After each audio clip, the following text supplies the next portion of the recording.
So figuring out your draw length and your poundage, one of the biggest concepts is if you haven't been shooting much, start low. Drop your poundage right down and get used to shooting, get used to drawing back, get used to going through the motions of shooting your bow.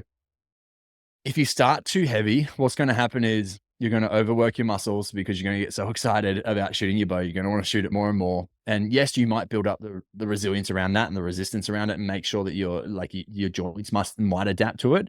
But at the same time, I often hear of people that go too ham, too hard, too fast. And essentially what happens is they develop some form of shoulder injury and it takes them back 10 steps before they can move forward more. So drop your poundage down, get used to shooting a bow at 50, 60 pounds. And then as it feels more comfortable, or even 40 pounds, right? And as it gets more comfortable, keep jacking it up from there until you're at a weight that you're happy with for shooting for your hunting. Now, within saying that, poundage does matter for shooting.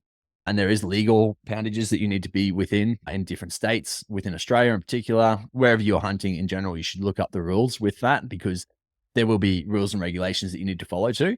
And by following to that and sticking to that code, obviously that is what starts to put hunters in not even a good light. That's just what you should be doing. As a responsibility of picking up a bow, that's part of the responsibility that you take on is the fact that you're then going to be representing bow hunters all around the world. And so you need to be doing a good job of that as well, because it's a lifestyle. You'll really figure it out. It's a lifestyle that it saves lives. And I'm really convinced of that. It's really amazing what it can offer you, but you also need to take on the responsibility of that. Otherwise you might get shut down and attacked by a community that are very passionate about what they do. I mean that in the nicest way possible. It's not like I've probably said that the wrong way.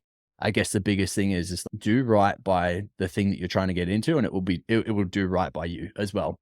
So yeah, start at a lower weight, practice that and build your weight up as you're doing it. In regards to arrow building, as a basic overview, realistically talk to the arrow company that you're going to buy from, because they'll be able to give you direct and great guidance around the spine arrows that you should be shooting, which is important, especially if you're using one of these compound bows where they have a lot of energy in them. You're shooting a lot of energy through those arrows.